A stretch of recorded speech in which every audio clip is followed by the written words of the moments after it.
Bollywood film industry में अभिनेता राजकुमार का एक अलग ही रुतबा रहता था। वो अपने बेबाक अंदाज के लिए काफी ज्यादा मशहूर रहा करते थे। फिल्मों में उनकी डायलॉग बाजी बहुत ज्यादा पसंद की जाती थी। साथ ही वो अपने बड़ बोलेपन के लिए भी काफी ज्यादा बदनाम थे और यही सब बातें अभिनेता राजकुमार को बाकी स्टार से अलग बनाती थी। अब राजकुमार साहब को लेकर ऐसा भी कहा जाता था कि अगर फिल्मों में उनकी एंट्री हो जाती थी तो फिल्म को हिट माना जाता था, क्योंकि राजकुमार साहब की डायलॉग डिलीवरी ही इतनी बेहतरीन हुआ करती थी जो फिल्म को हिट करा देती थी। लेकिन इन सब के उलट अपनी पर्सनल व प्रोफेशनल लाइफ को लेकर राजकुमार साहब हमेशा से ही बदनाम रहे।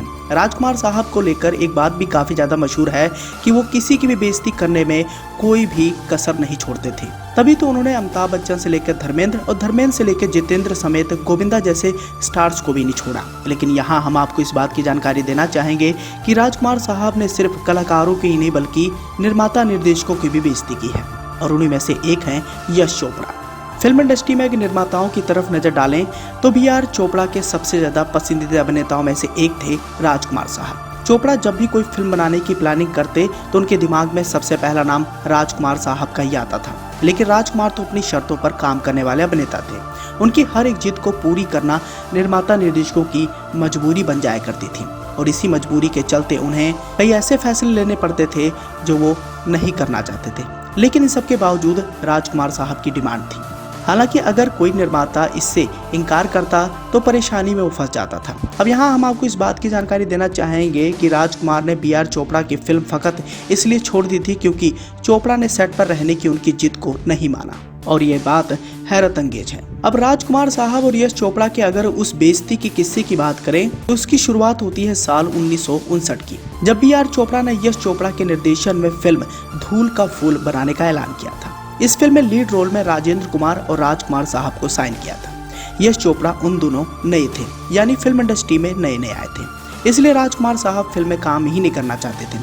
वही शर्त पर राजी हुए कि फिल्म की शूटिंग के दौरान बी.आर. चोपड़ा को हमेशा सेट पर मौजूद रहना होगा ताकि वो यश चोपड़ा को मदद कर सके।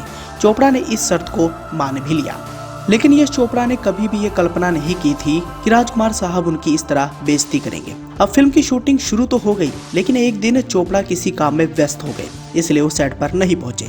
यानी राजकुमार साहब की जो शर्त थी कि बी.आर. चोपड़ा सेट पर मौजूद रहेंगे और वो यश चोपड़ा को गाइड करते रहेंगे, लेकिन किसी काम के चलते वो उस दिन सेट पर नहीं पहुंचे।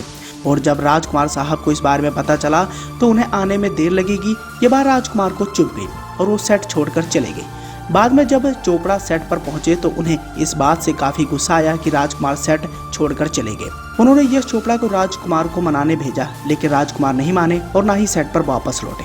यहाँ पर राजकुमार साहब ने यश चोपड़ा को कहा कि हम नौसिखी के साथ काम नहीं करते हैं, और ये बात यश चोपड़ा को भी बुरी तरीके से चुभ गई थी। बताया जाता है कि राजकुमार की इसी जिद के बाद उनकी जगह फिल्म में अशोक कुमार को ले लिया गया था और बाद में इस फिल्म का निर्माण किया गया। तो इस तरह आप भी समझ सकते हैं कि राजकुमार साहब अपने वसूलों के पक्के थे। कोई बात अगर उनकी नहीं मानता था तो राजकुमार साहब मिनट नहीं लगाते थे उस फिल्म को छोड़ने में। और ऐसे में कई सारे ऐसे दिलचस्प किस्से व कहानियां हैं राजकुमार साहब को लेकर जो उनके इसी अंदाज को दर्शाते हैं।